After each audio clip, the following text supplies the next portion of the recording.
Welcome back to Books with Duddy. Appreciate you checking it out. Um, we are going to do another thriller book today called The Orphanage by the Lake by Daniel G. Miller. So I will do a quick kind of review, summary of the book, no spoilers, very anti-spoiler. If you're looking for a discussion of the book that includes spoilers, including talking about the ending and going more in depth about the characters and the story and all that, check out the linked video.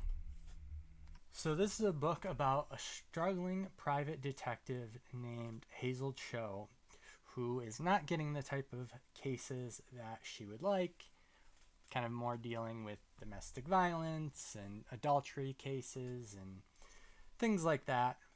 Until one day, she has a new client come in named Madeline. Madeline's goddaughter went missing from an orphanage a few months prior to this, and she is offering Hazel $100,000 if she can solve this case within the week. And so that's really the gist of the book. It's about this disappearance of this. She's a teenage girl from an orphanage, and our private investigator is trying to figure out what happened. Kind of moving on to the writing style and the pacing. I thought the pacing in this book was really good because it kind of has this countdown feel to it, right? She has 1 week to solve this case, so that countdown keeps things moving at a nice pace. As far as the writing goes, it was solid, nothing groundbreaking. I mean, I think the writer did a good job of kind of building a sense of dread as the story moved along. Although I will say that I kind of expected a little bit more of an eerie atmosphere throughout a lot of the book.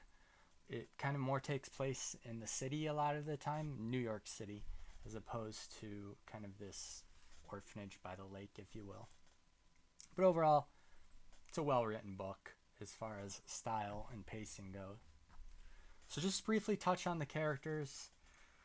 A few of the characters, ones that are totally non-spoiler. If Hazel Cho, she, like I said, is a private investigator.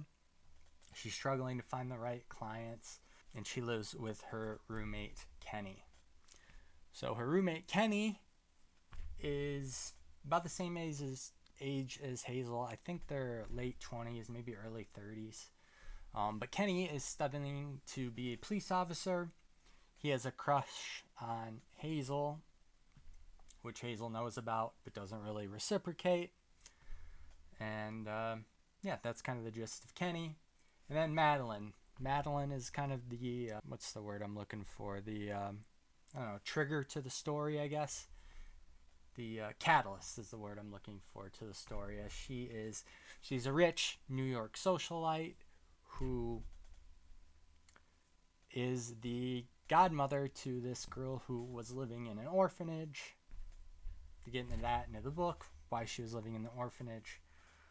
But she desperately wants to figure out what happened to her goddaughter. So what worked for me in the book, I kind of already talked about it, but I thought the pacing was really good. The story kept moving. Nothing really dragged. Like I said, that countdown's kind of in place, so it kept the story moving. Another thing, I mean, overall the story was good. I thought it was really intriguing. It definitely kept me reading, although I found it to be I won't say very predictable, but pretty predictable. I think about a quarter to maybe halfway through the book, I kind of had a decent idea of where things were going. But it was still intriguing enough that I definitely wanted to continue reading and finish the book. So there are a couple of big things that I really did not enjoy about this book. I'll start with the kind of smaller one and then the bigger one. So the first thing is that some of the characters are just like characters of the type of person they present to be. So what I mean by that is there certain characters that are just so over the top nice, like they're the most perfect person in the world. Or there's characters that are like just evil and just pure evil. And there's kind of like no in between. or very few characters that are kind of in between. So I didn't think there was a lot of depth to the characters. But the bigger one than that is the main character, Hazel. She is, or was, the most unlikable protagonist that I have maybe ever read. At least in a sense that I don't think she was written supposed to be unlikable.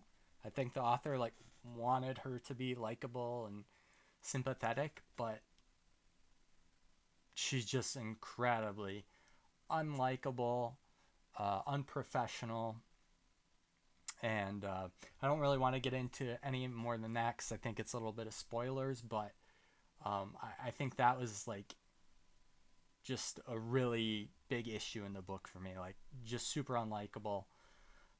So kind of leading to my verdict here, I think the best way to describe it is that I think that there are now more books out with Hazel Cho as the protagonist, and I have absolutely no desire to continue her story.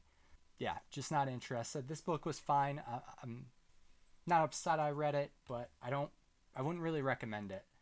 So my final rating on this would be a 3.1 out of 10, 5 being average.